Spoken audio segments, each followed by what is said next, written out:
Hi guys, and welcome to this seasonal tutorial where I will teach you how to do what I was told never to do and put all of my eggs in one basket. So in this tutorial I'm going to be using the cloner, a particle emitter and dynamics to fill my very own Easter basket. Okay, so let's get going. So to start with, to make the basis of our basket, I am going to need a spline. Okay, so I'm just going to select a circle, okay, and I'm just going to change its plane so that it is sitting on the XZ plane, okay, so it's nice and flat. And then I'm going to make it editable, okay, and I'm going to go to points mode and I can see that I've got my 4 points. Now that's not going to be enough to give that nice weave effect that I'm going to be using.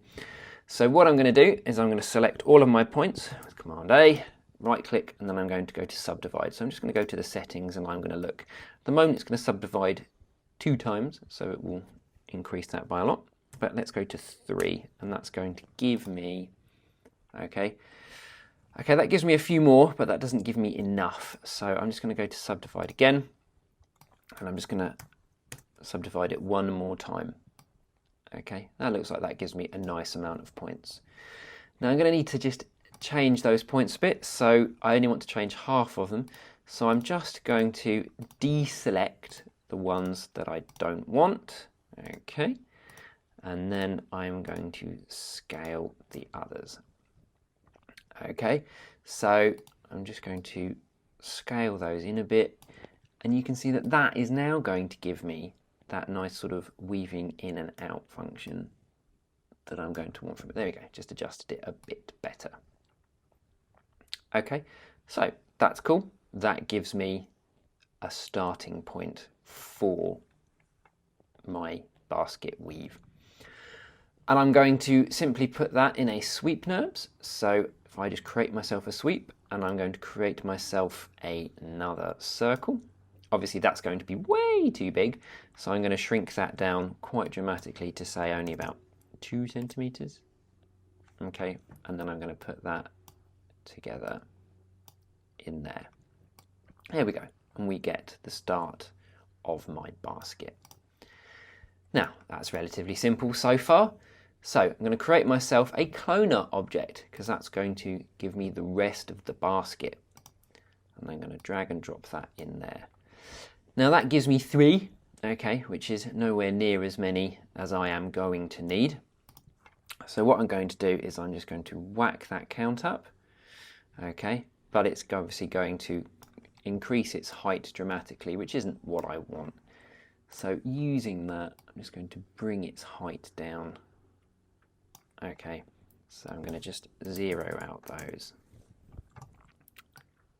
Okay, and maybe I want a load more, so I'm just going to shrink its height down there. There we go, so we can see that they're nice and neat. Doesn't really matter if they're touching a little bit. Okay, and I'm going to whack it up, depending obviously the height that you want your basket. I'm just going to go for 50 because it gives me a nice tall basket. Okay, now the other thing you can do is you can increase its scale. So if I, just play with those settings, you can see that I've got vast control over how wide this basket goes. Now just 101 by 101%, so it's ever so slightly bigger each time, gives me this nice basket shape. Now, in order to get the decent weaving in and out function, okay, we need to adjust the rotation of each step as well. So if you see, if I increase its step, it gets some, interesting sort of maneuvering here. A simple degree per step will change it quite dramatically. So if I just increase my angle, there we go, a little bit, you can see that it goes a little bit crazy. So I need to find the axis that it's going to adjust on. There we go. Okay, you can see that quite quickly I get some changes in the movement there. But what I need is I need to change it a certain amount of degrees so that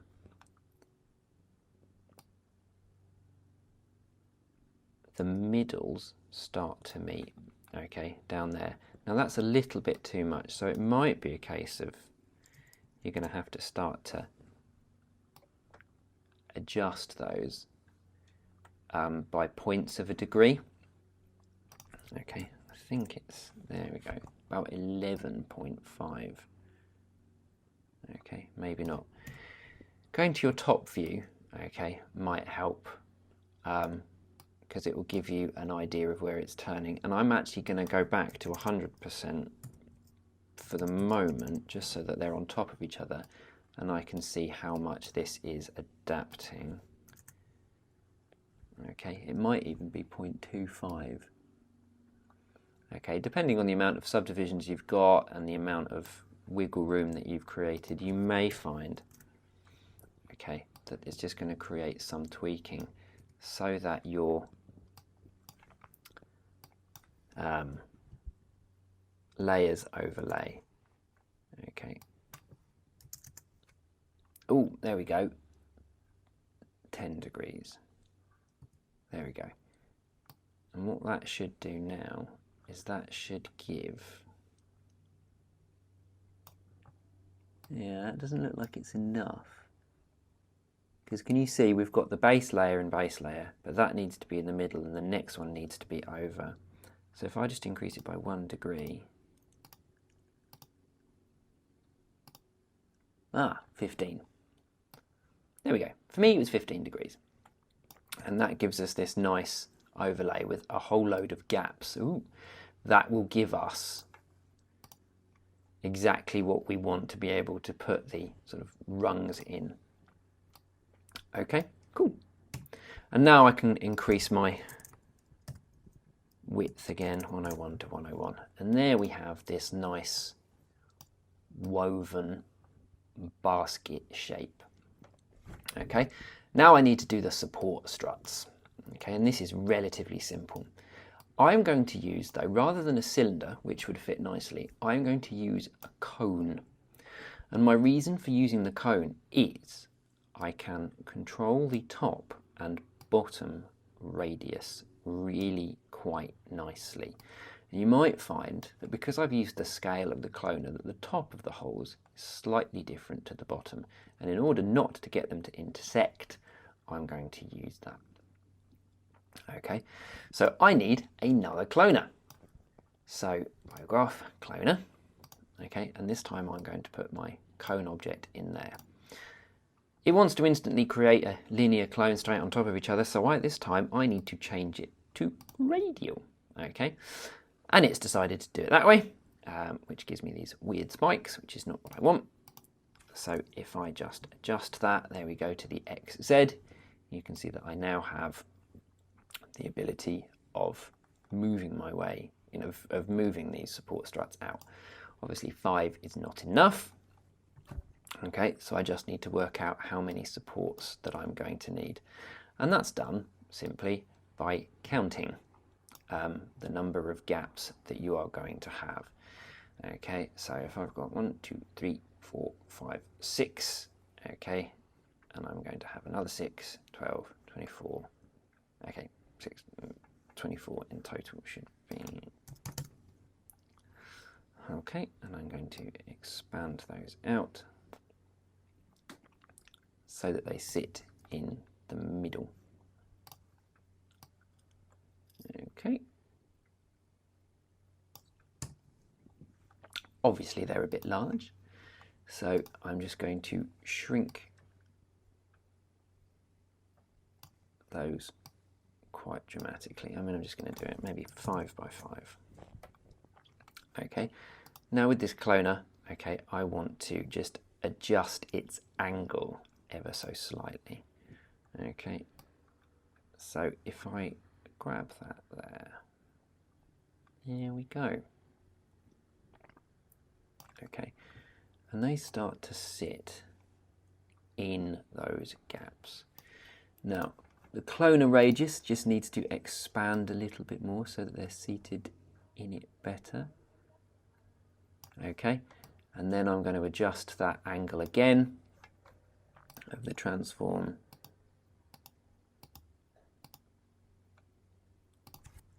Maybe it was 25.5. Okay. And there we go, we've got a really nice, quite matched angle there. The cone probably needs to be a little bit taller.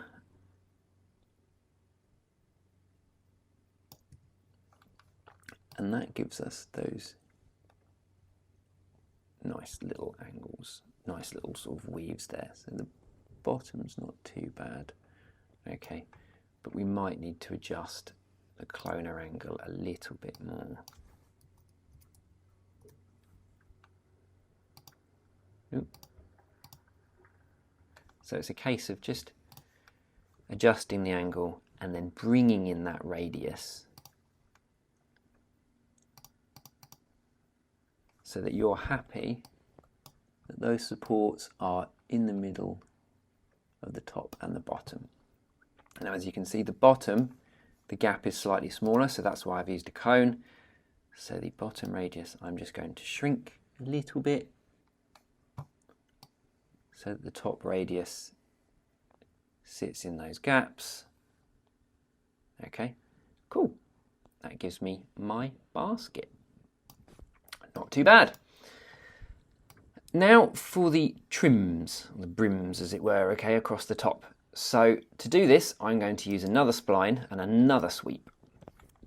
So just to give myself a new circular spline, and then I'm going to shrink it down, okay. And I'm going to make that, and I'm going to make it quite small. Okay, and then I'm going to use another cloner object. Ooh. And I'm going to put the circle in it. And again, I'm going to turn it from linear to radial.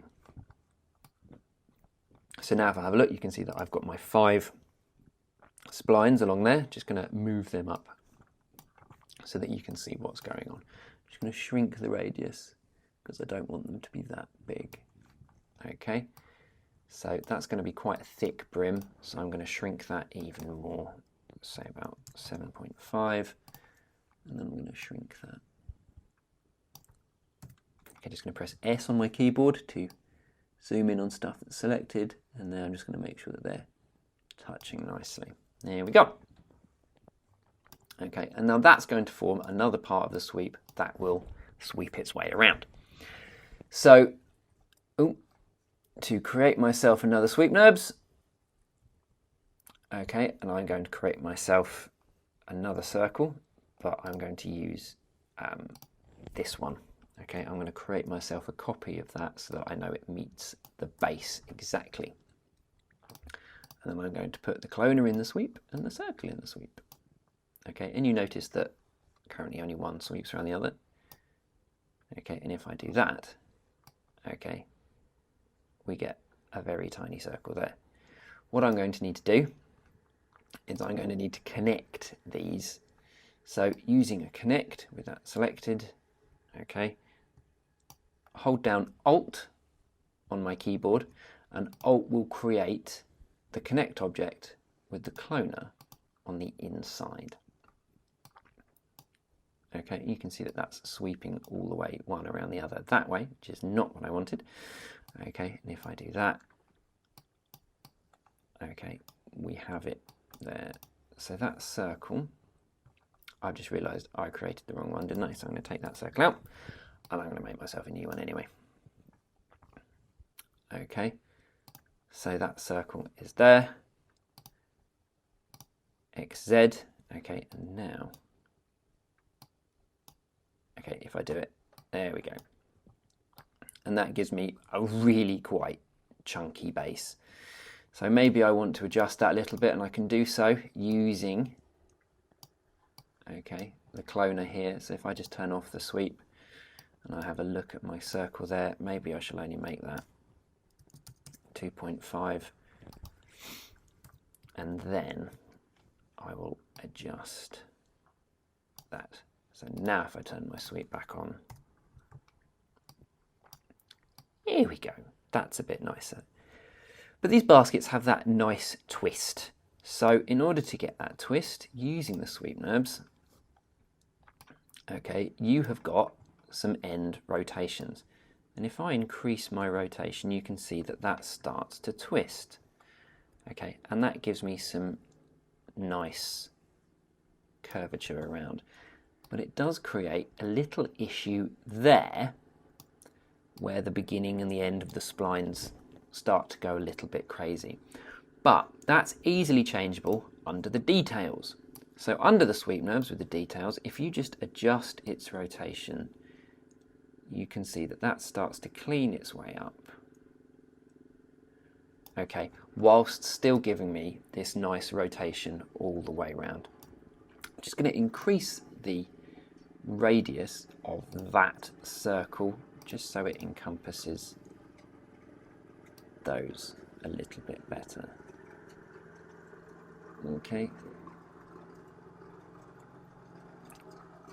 Maybe I need to just actually shrink it a little bit, but move it down.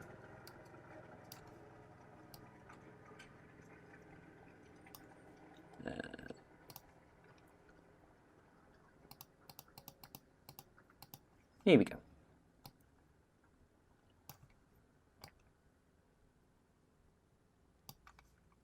Okay, so that gives the effect that this wicker basket finishes there. And now, in order to make life really easy, I'm just going to Command C, Command V, create a second one, and move that to the top.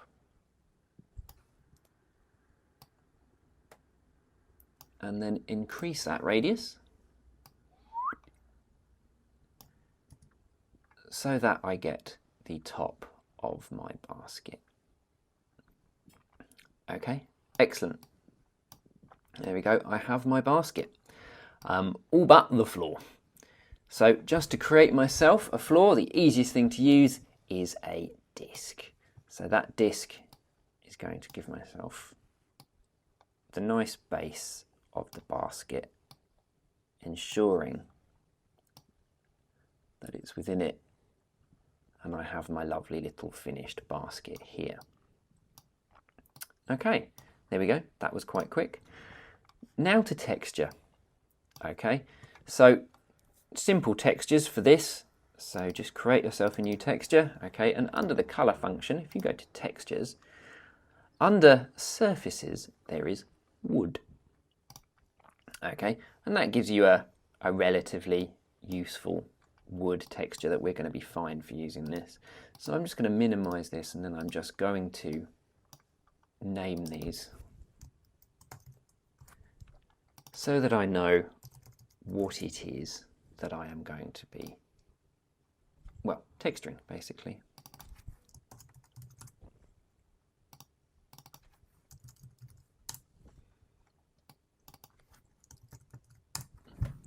Okay, so in the image that I showed you, I gave two different textures for a variety of the different things. So there's a lighter one, okay, and that's going to be used for the weave, and then a darker one, which I normally use for the rods, the top, the bottom, and the base.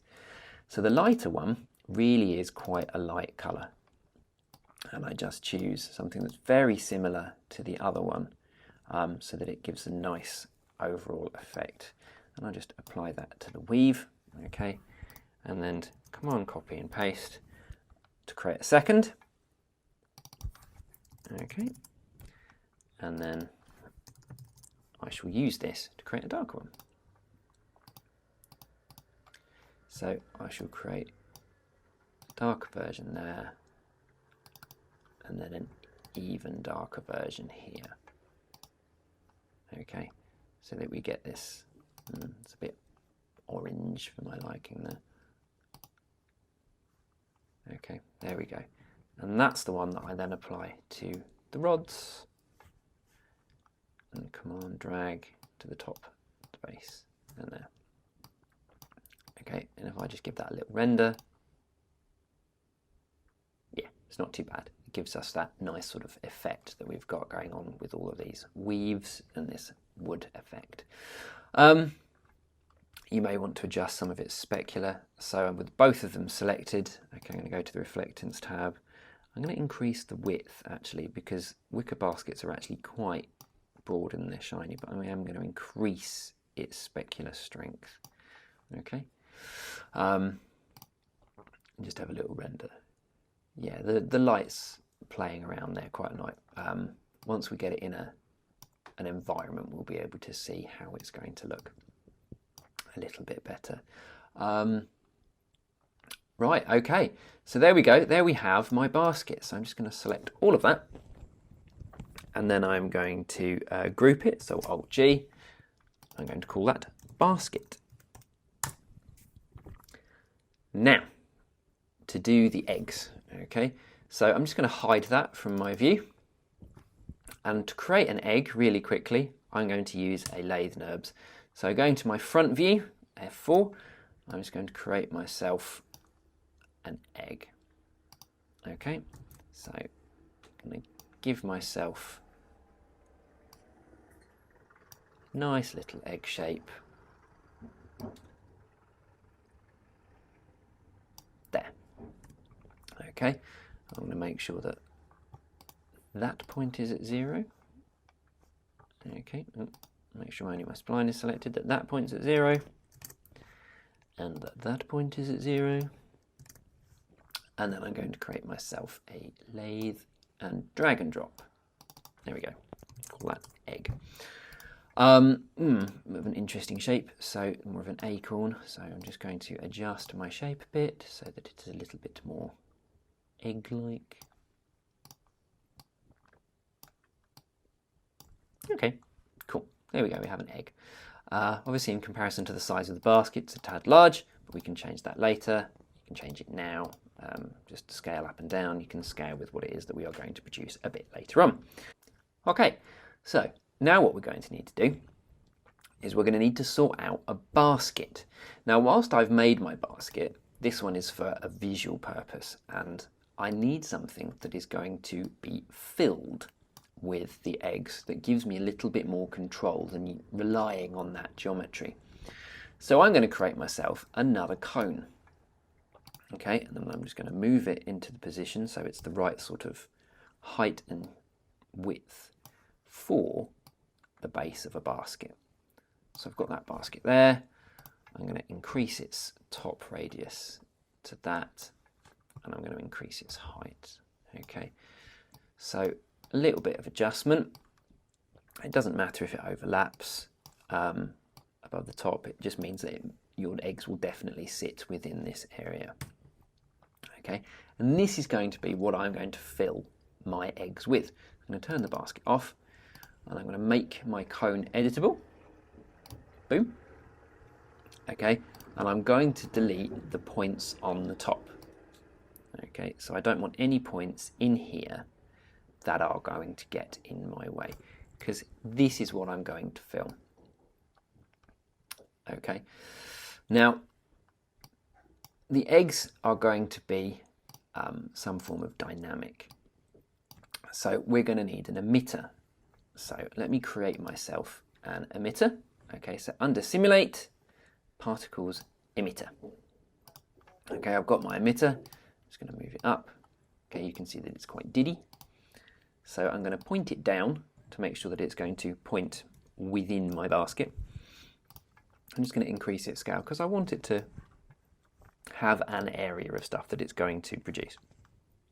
So if I put my egg in my emitter, okay, look at my emitter, I want to show objects. Okay, so now if I press play, it rains down eggs. That's lovely. Okay, it's exactly what we want to happen, but they're not filling my basket. Okay, so we need to do that. So let's go to the cone. Okay, and under tags, under simulations, I'm going to need to make it a collider body. Okay, because that's what's going to be collided with. And my eggs, okay, I'm going to need to make a rigid body. Okay, boom. So now if I go back to the beginning, ding, ding, ding, ding, ding. They create, they bounce, but they fall through. Okay, this is because of the collision on the cone. So if I go to the cone, okay, you can see that I've got some shapes that I can choose down here under the collision side of this tag. So at the moment it's on automatic. If I choose static mesh, it will then use the shape of that basket. So going back to the beginning and press play, ding, ding, ding, ding, ding, ding, ding. Okay, there we go. It starts to stack up these baskets, this basket full of eggs. Marvelous. Okay, that's how I'm going to fill the basket. So now if I hide the cone and show the basket, go back to the beginning, okay, it will look like it's filling that basket full of eggs, which is perfect for me, okay. But now we need to texture these eggs, because at the moment we've only got one. So simplest way is to create yourself a new texture, okay. Under the color, I'm going to use a gradient, okay. And this gradient, if I just go into it, I'm just going to go to V, okay, and I'm going to create myself a couple of colors. So let's start with a nice lightish blue.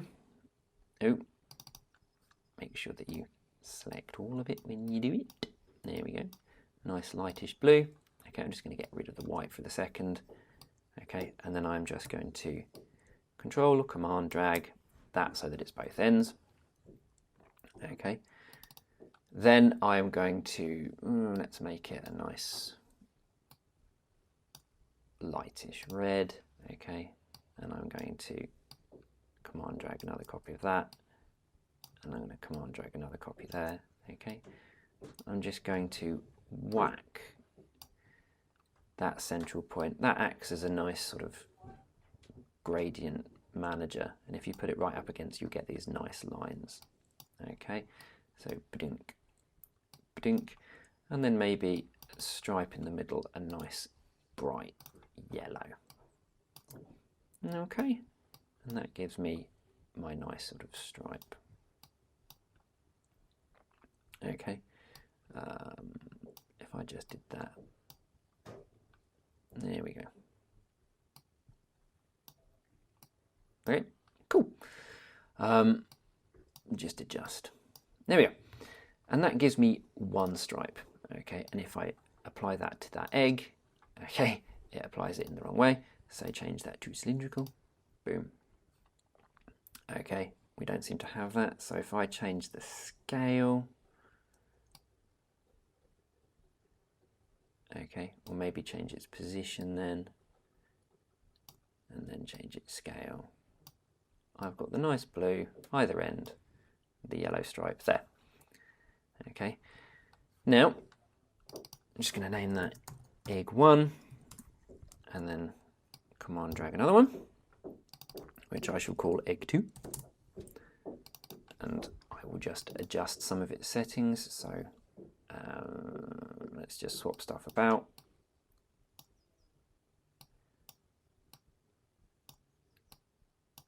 So let's have a yellow stripe there. With blue in the middle.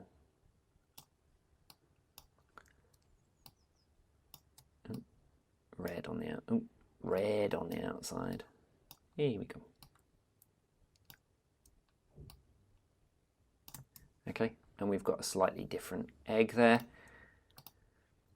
Command C, Command V, a different egg, and apply the different texture to it. And now I've got 2 eggs that are different. So now if I go back to the beginning and press play, I've got 2 different type of eggs being created.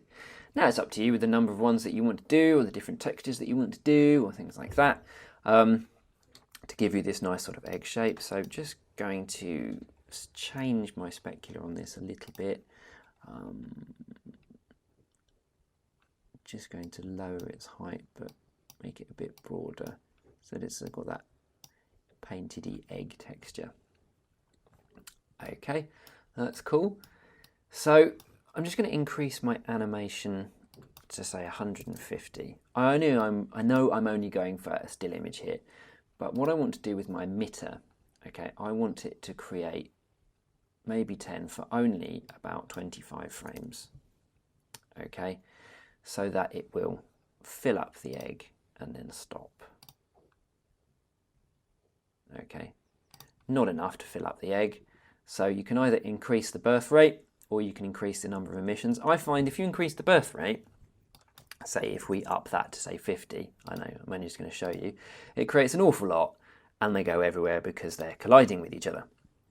Okay, so it doesn't really work. So I'm going to create the amount the same, but I'm going to birth them for longer, as it were. And then a couple collide, but some sit still. Okay, that's not too bad. Maybe if I did 75, an extra second's worth of stuff-ish.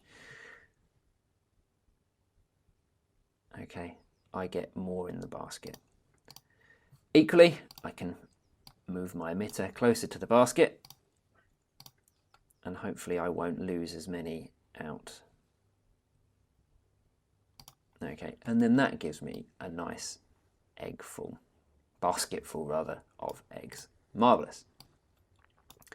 Now to light them and render them out nicely. So in the content browser is something I use quite a lot, and it's this Lightbox that comes with Cinema 4D. It's brilliant. Okay, so just double click that and it creates me a new file. Okay, I'm just going to get rid of the test objects, which is those in the center. And if I just come out of here, it gives me this basically product softbox that allows me to really nicely light my stuff. So I'm just going to select everything. I'm going to Command C. Okay, and then I'm going to go back to my eggs and then I'm going to paste them in. Okay, and then I've got access to the tabletop. Okay, and I'm just going to change its scale a bit. Okay, there we go, so that we get this nice area. You might want to lower it down a bit depending on where you've made it, just to make sure that you get your basket in there. If I go to one of my views, I can see that that bottom line is where it is. Here we go. Okay, so using my filters there, okay, I can have a look through what it is that I want my final image to look like. Okay, I've got my eggs there, I've got my basket made. Okay, the cone is not visible. Okay, so a quick render. Okay, it's not too bad. It's a little bit flat. Okay, that's because one of the things always makes images a lot better, but does occasionally increase your render times. Okay, under the settings is ambient occlusion and global illumination. Okay, so now if I render that, you can see that it does take a little bit longer to render, but it does work out where light is bouncing properly, hence why you've got these really nice sort of glows around the eggs, because it's how the light is affecting itself.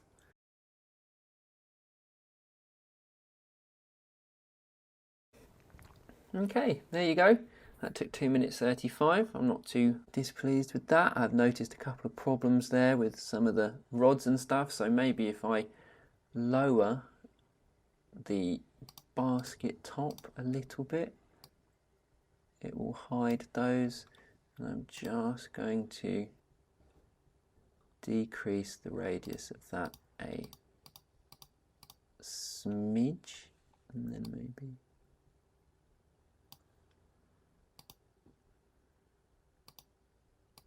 okay, so you've got some control, depends on how particular you want to be about it. One thing about the scene though, if I just look at my data here, you can see that you've got ability to turn on shadows, okay, under this wonderful scene controller of the user data. So I'm just going to put on some area shadows from both sides to give it a really nice effective look. Also, I think I want my basket to be a tad fuller.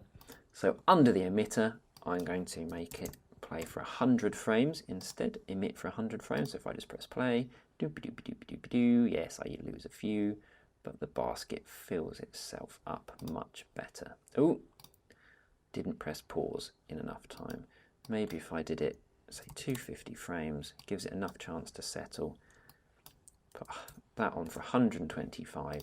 So if I go back to the beginning and press play, it's filling that basket nicely. Okay, there we go. Okay, look at that. That is a nice basket full of eggs. So now if I pause before the end, now if I render that scene, okay, which will take a little bit of of time, so I shall just speed this up.